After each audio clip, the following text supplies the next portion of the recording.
नमस्कार, माधुरीज किचनमध्ये तुमचं सगळ्यांचं अगदी मनापासून स्वागत आहे.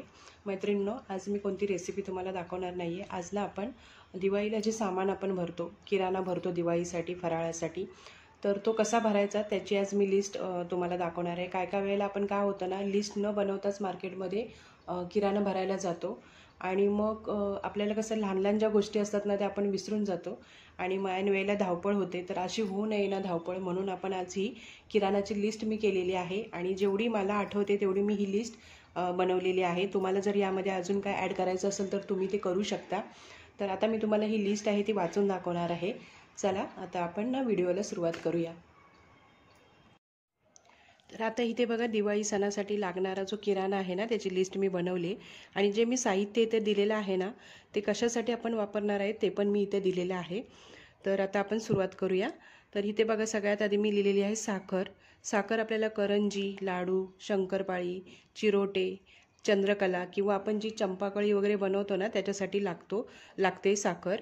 त्यानंतर आपल्याला रवा लागतो. रवा आपल्याला लाडू करण्यासाठी, करंजी आणि चिरोटेसाठी बारीक रवा लागतो. तर इथे तुम्ही लिहू शकता कसा तुम्हाला हवा तो. त्यानंतर इथे मी चणा डाळ लिहिलेली आहे. चणा डाळ आता मी जेव्हा किराणा भरते ना तेव्हा चणा डाळ घेऊन येते, कारण मग नंतर थोडीशी हलकीशी गरम करून ती मी त्याचं दळून आणते, म्हणजे त्याचं बेसन पीठ तयार करते. तर तसं तुम्ही करा, किंवा तुम्हाला जर चणा डाळ नको तर तुम्ही बेसन आणू शकता. पण आपल्याला चणा डाळ ही चकलीसाठी पण लागते.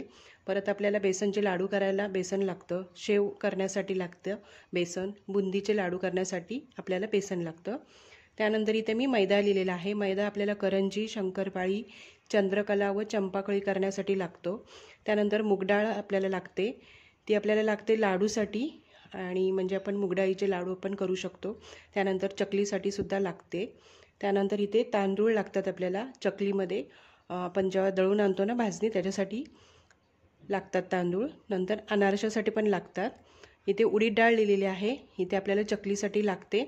खोबरे लिहिले मी इथे, करंजीसाठी आणि चिवड्यासाठी लागतं. तर आता तुम्ही करंजीला जर डेसिकेटेड कोकोनट वापरत असाल तर तसं तुम्ही घेऊन या. त्यानंतर आपल्याला तूप आणि तेल लागतं बघा. तेल आपल्याला कशासाठी, चकली आणि करंजी आणि शंकरपाळी तळण्यासाठी लागतं. तसंच आपल्याला तूप हे लाडू, करंजी, शंकरपाळी करण्यासाठी लागतं. आपल्याला जेव्हा आपण सारण ते भाजतो वगैरे ना त्याच्यासाठी आपल्याला तूप लागतं. त्यानंतर पातळ पोहे लागतात चिवडा करण्यासाठी. कॉर्नफ्लॉवर पण लागतं आपल्याला करंजी आणि चिरोटे करण्यासाठी. त्यानंतर इथे फुटाणे लागतात, चिवड्यामध्ये आपण टाकतो. त्यानंतर शेंगदाणे चिवड्यामध्ये टाकतो आपण. आणि इथे आपल्याला गूळ लागतो अनारशासाठी. त्यानंतर आपल्याला लागतं इथे बघा खसखस. खसखस आपल्याला करंजी आणि अनारशांसाठी लागते. वेलची पावडर आपण जेव्हा गोड पदार्थ करतो त्याच्यासाठी लागते. धणे जिरे आपल्याला लागतं चकलीमध्ये दळून जेव्हा भाजणी आणतो ना त्याच्यासाठी लागतं. त्यानंतर सफेद तीळ लागतात चकली करण्यासाठी. ओवा लागतो आपल्याला चकली करण्यासाठी. हळद चकलीसाठी लागते. हिंग शेवमध्ये जेव्हा आपण घालतो त्यासाठी लागतो. परत आपल्याला लागतात इथे ड्रायफ्रूट्स लागतात, लाडू, करंजी आणि ह्याच्यासाठी वगैरे चंद्रकला वगैरे करण्यासाठी. हे इथे मसाले लिहिलेत मी, चकली मसाला आणि चिवडा मसाला. तुम्ही आवडत असेल तुम्हाला तर तुम्ही आणू शकता, किंवा आपण घरगुतीसुद्धा आपण मसाला तयार करून यामध्ये घालू शकतो. त्यानंतर आपल्याला इतर जे सामान लागतं ना, आपल्याला इतर किराणा जो लागतो दिवाळीच्या दिवसांमध्ये, तो इथे मी तुम्हाला दाखवते. आता बघा, इथे आपल्याला देवासाठी वगैरे जे लागतं ना ते लिहिलं आहे मी इथे. धूप आणि अगरबत्ती लागते आपल्याला देवासाठी. त्यानंतर तेल तूप लागतं देवासाठी. कापूस वात लागते. हळद कुंकू लागतं. खडीसाखर लागते. बत्ताशे लाया लागतात. फुले, हार, पेढे लागतात. नारळ, कापूर, वस्त्र, माचीस, केरसुणी आपण लक्ष्मीपूजनच्या दिवशी म्हणजे केरसुणीची पूजा करतो. त्यानंतर आपल्याला लागते रांगोळी आणि कलर लागतात. पंत्या लागतात म्हणजेच दिवे.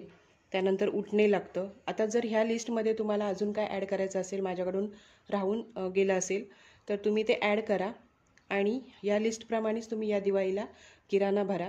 तर आजचा हा व्हिडिओ तुम्हाला कसा वाटला तो नक्की कमेंट करून सांगा. व्हिडिओ आवडला असेल तर लाईक करा. भेटूया अशाच एका नवीन व्हिडिओमध्ये. तोपर्यंत सगळ्यांना धन्यवाद.